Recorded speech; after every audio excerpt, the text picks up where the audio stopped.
Salam damai Tuhan kita Yesus Kristus selalu beserta kita. Senang berjumpa kembali dalam renungan harian Santapan Jiwaku.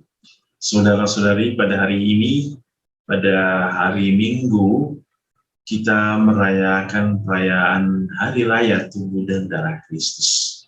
Dan pada hari ini, kita semua akan disuguhkan dengan firman-firman kehidupan yang kembali mengingatkan kita tentang bagaimana kasih setia Allah dalam hidup kita yang telah memberikan hidupnya, memberikan tubuhnya, memberikan darahnya, memberikan cinta sejatinya bagi kita supaya kita selamat. Maka Tuhan meninggalkan kita satu perjamuan yang kudus, perjamuan yang dimana yang oleh Yesus sendiri mengatakan, lakukanlah ini sebagai kenangan akan daku. Dan Ia mengingatkan kita untuk selalu memperbarui hidup kita dengan mengambil bagian dalam perjamuan Tuhan.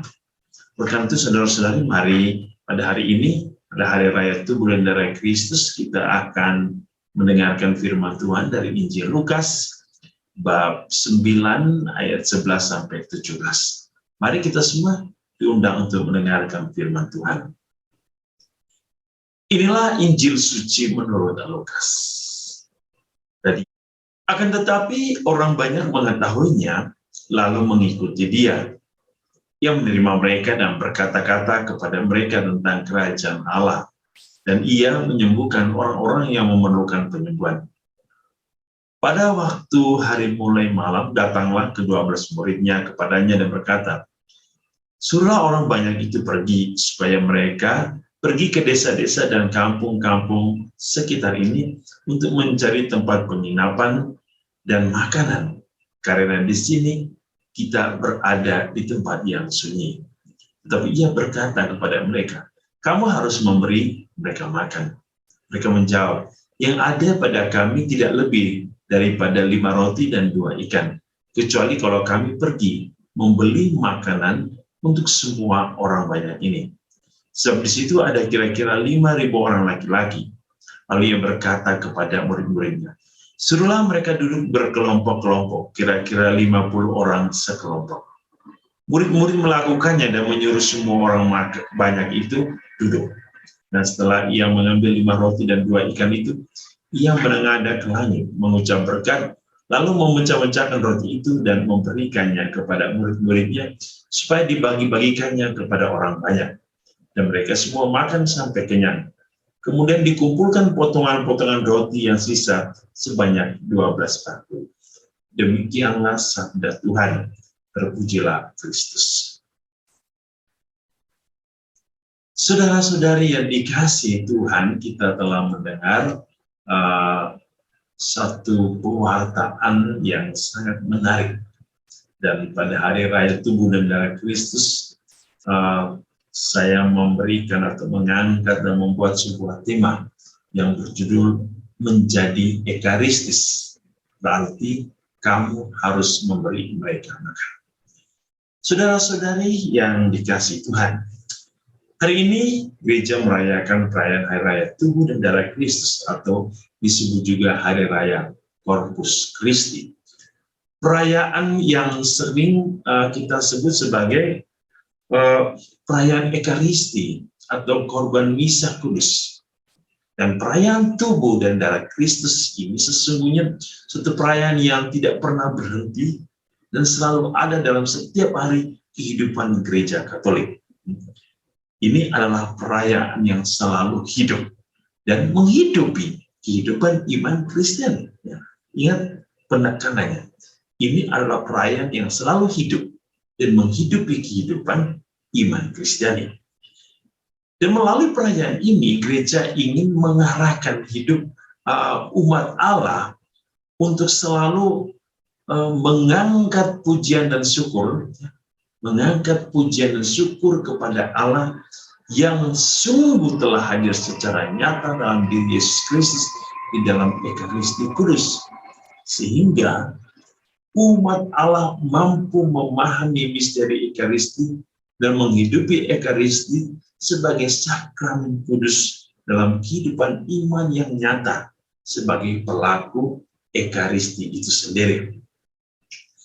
Melalui bacaan-bacaan kitab suci pada hari raya tubuh dan darah Kristus ini, membantu kita untuk merenungkan sakramen Ekaristi sebagai panggilan Allah bagi umatnya untuk menjadi ekaristis atau pelaku dari sakramen yang agung ini.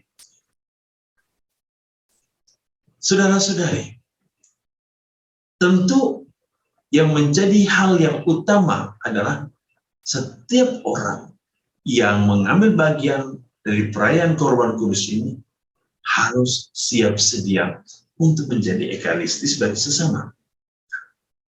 Kalau kita mendengar dalam bacaan pertama, itu dikisahkan bahwa Abraham mempersembahkan 1/10 miliknya kepada Melkisedek Raja Salem yang memberkatinya dan yang telah mempersembahkan roti dan anggur bagi Abraham.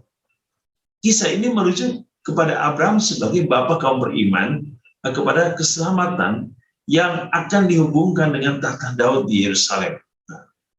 Daud seperti Salomo juga akan dianggap sebagai imam seturut peraturan Melkisedek sebagai persiapan dan harapan akan Kristus Sang Mesias sebagai Raja dan Imam Agung.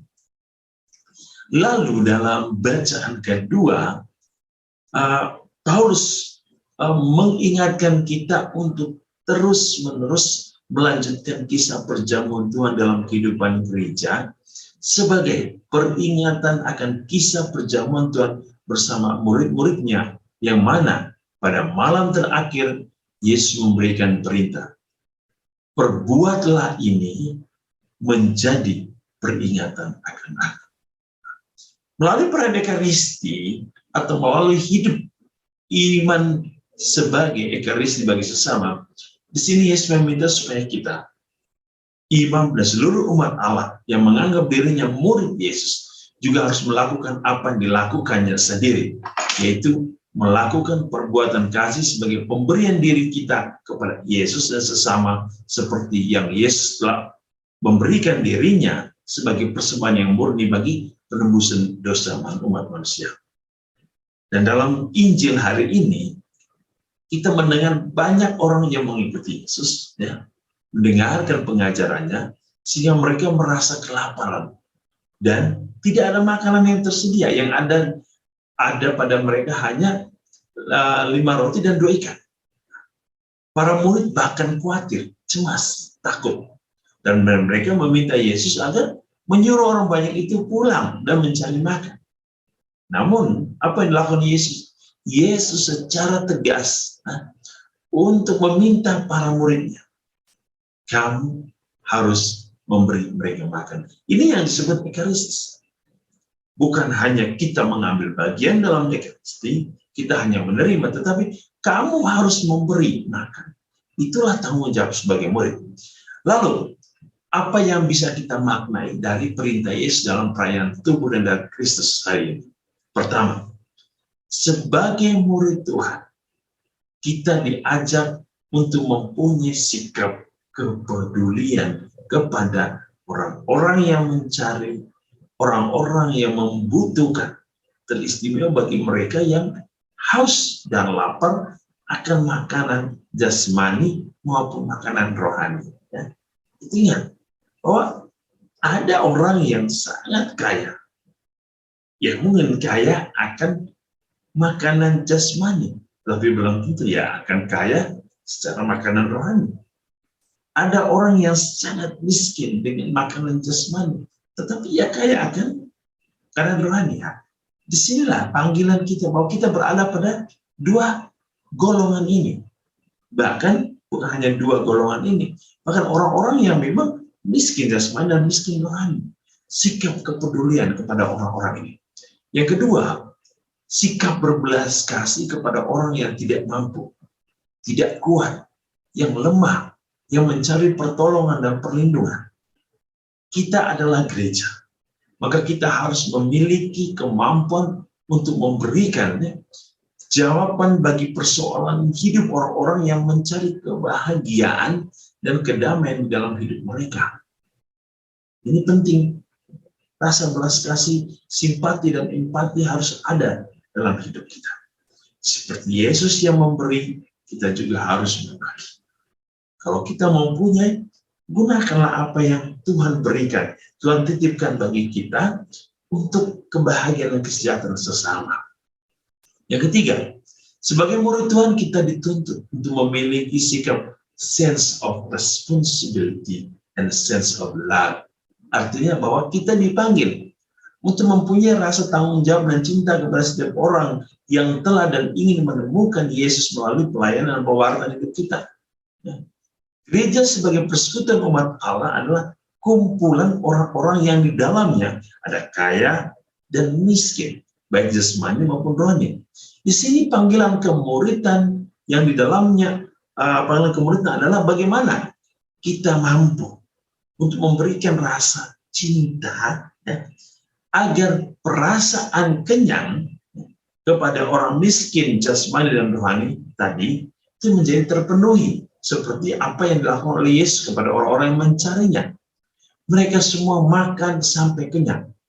Kenyang baik secara jasmani, yaitu makan roti, dan kenyang secara rohani setelah mereka menerima pengajaran Yesus. Kita mendengar dalam Injil hari ini. Akhirnya, sebagai murid-murid Tuhan, hidup ekaristis berarti hidup dalam kesatuan dengan Yesus dan hidup dalam pemberian diri bagi sesama. Yesus adalah anugerah terindah yang diberikan Bapa bagi manusia.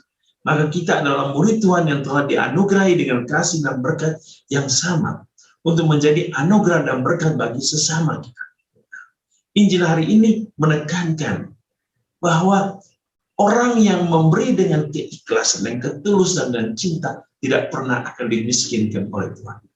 Tapi Tuhan akan membalas dia dengan kelimpahan berkat. Seperti yang kita dengar, Yesus memberi makan 5.000 orang dan sisa dari makan itu 12 bakul. 12 bakul menunjukkan adalah kelimpahan anugerah Tuhan, kelimpahan rahmat Tuhan, kelimpahan cinta Tuhan. Kita pun bisa memperoleh kelimpahan itu kalau kita mau berbagi. Tuhan memberkati kita, salam ekaristi, dan semoga kasih karunia Tuhan selalu hidup di dalam diri kita. Tuhan Yesus memberkati. Dalam nama Bapa dan Putra dan Roh Kudus. Amin.